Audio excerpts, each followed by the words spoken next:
बिस्मिल्लाहिर्रहमानिर्रहीम। Program logic with Salman Abid. हमारे तज्जियों और तबसरों को जानने के लिए चैनल को ज़रूर सब्सक्राइब कीजिएगा। आज हम गुफ्तगू करेंगे पाकिस्तानी सियासत में एक इशू जो बहुत शिद्दत के साथ इस वक्त ज़ेरे बहस है, वो है नॉन इलेक्टेड लोगों का हुकूमती काबीना का हिस्सा बनना, हुकूमत का हिस्सा बनना और मुख्तलिफ पार्लिमानी कमेटियों में या काबीना की कमेटियों का हिस्सा बनना। अच्छा, इस पर बहुत ये पहले भी होता रहा है, कोई नई बात नहीं है। पाकिस्तानी सियासत में जो माजी की हुकूमतें रही हैं उसमें भी नॉन इलेक्टेड लोग जो हैं वो वज़ीर के तौर पर, मुशीर के तौर पर, एडवाइज़र के तौर पर सामने आते थे।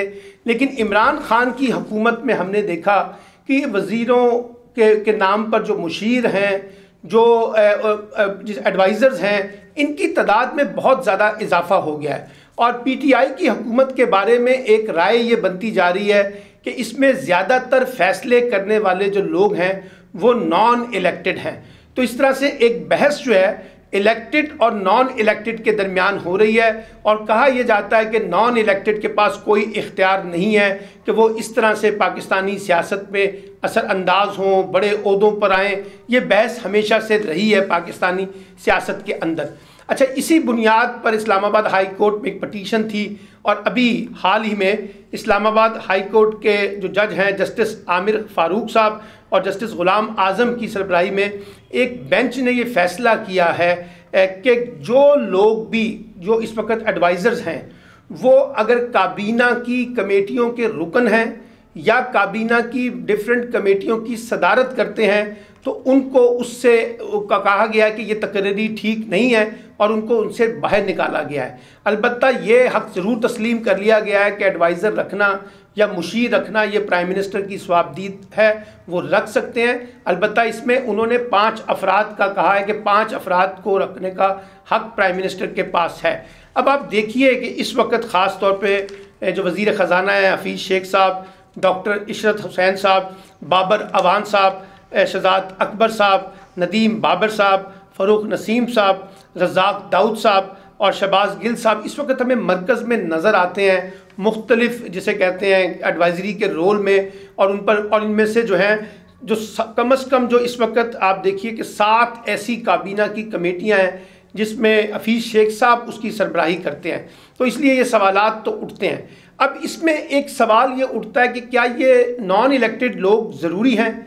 देखिए, पाकिस्तान की सियासत का अगर आप तज्जिया करें तो पाकिस्तान में जो प्रोफेशनल क्लास कैटेगरी के लोग हैं, जिस भी शोबे के प्रोफेशनल लोग हैं, उनके लिए बराह रास्त इलेक्शन लड़ना कोई आसान काम नहीं है। ना उनके पास वो वसाइल हैं, ना उनके पास वो सियासी ताकत है, ना वो बरादरी है, ना वो असर व नफूज़ है जो उनको इलेक्शन जीतने में मदद दे सकता है। इसलिए अगर आपने पाकिस्तान की पॉलिटिक्स में, पार्लियामेंट में प्रोफेशनल लोगों का रास्ता निकालना है तो ये जो लोग प्रोफेशनल कैटेगरी के हैं ये किसी ना किसी शक्ल में एडवाइज़री का रोल तो ले सकते हैं।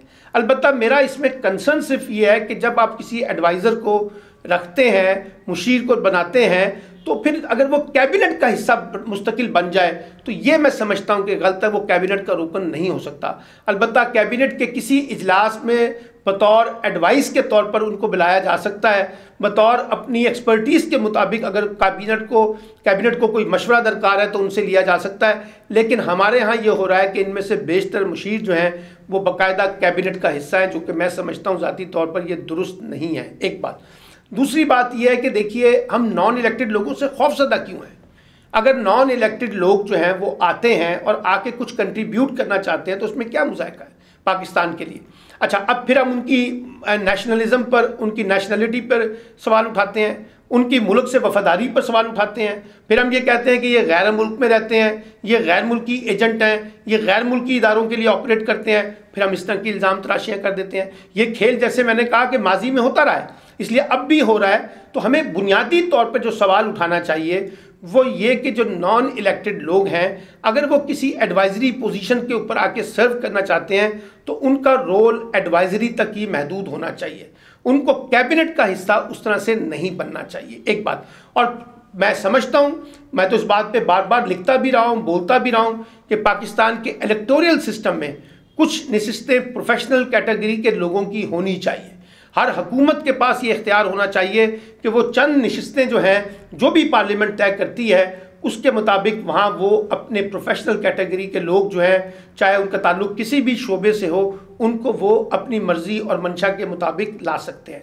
इसलिए ये एक स्वाबदीदी इख्तियार होता है प्राइम मिनिस्टर का कि वो जिसको बेहतर समझता है और वो असम्बली के अंदर नहीं है तो वो उसको अपनी हुकूमत का एडवाइजरी के तौर पर एक हिस्सा बना सकता है। इस पे हमें घबराना नहीं चाहिए।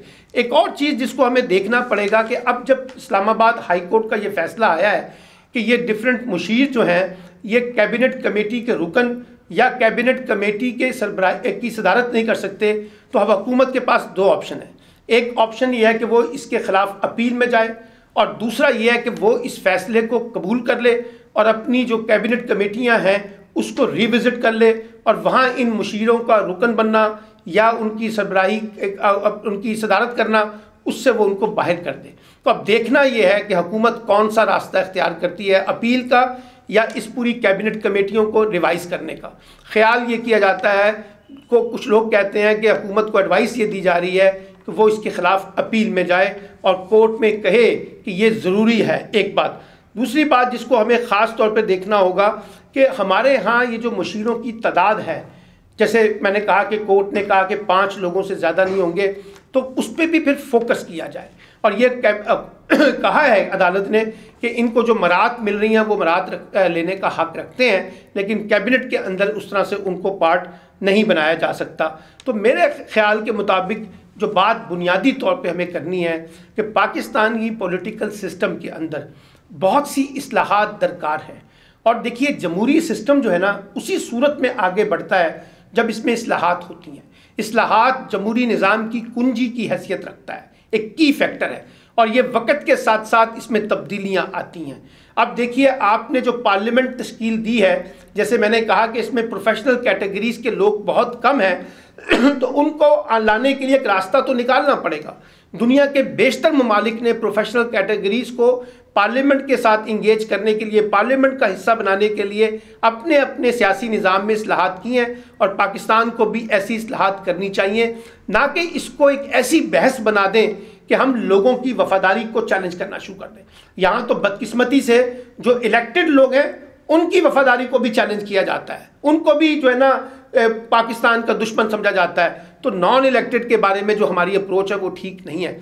जब हम इस तरह की हरकत करते हैं और उनकी वफादारी को चैलेंज करते हैं तो दुनिया में जहाँ जहाँ ओवरसीज़ पाकिस्तानी हैं उनके अंदर फिर ये एहसास पैदा होता है कि क्या वजह है पाकिस्तान के अंदर हमारी वफादारी पर शक किया जाता है, हालांकि हम पाकिस्तान में मईशत की कंट्रीब्यूशन में एक बहुत बड़ा रोल प्ले कर रहे हैं। तो ये जो ट्रस्ट डेफिसिट है इसको बाकायदा एक एतमाद के साथ बहाल करना होगा।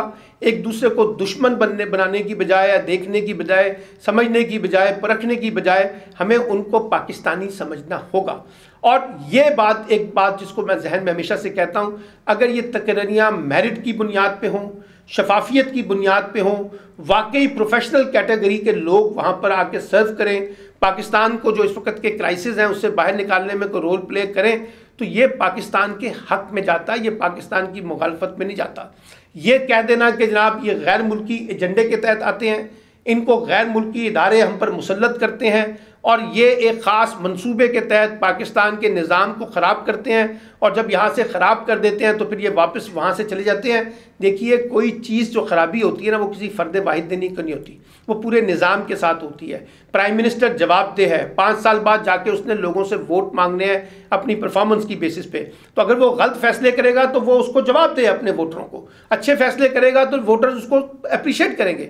इसलिए मैं इस बहस को कंक्लूड करते हुए ये कहना चाहता हूँ कि पाकिस्तान में जो नॉन इलेक्टेड लोग जो बन रहे हैं उनको शक की निगाह से देखने की बजाय बतौर पाकिस्तानी देखा जाए, और इस्लामाबाद हाई कोर्ट का जो फैसला है उसको अगर हम मनोअन कबूल कर लें तो ये जो कहा जा रहा है कि वो कैबिनेट कमेटी के या कैबिनेट के इजलास की सदारत नहीं कर सकते, तो इसको रोक कर हम मसले का हल तलाश कर सकते हैं। और आखिरी बात ये कि जो प्रोफेशनल कैटेगरी के लोग हैं उनके लिए हमें सियासत में रास्ता निकालना होगा।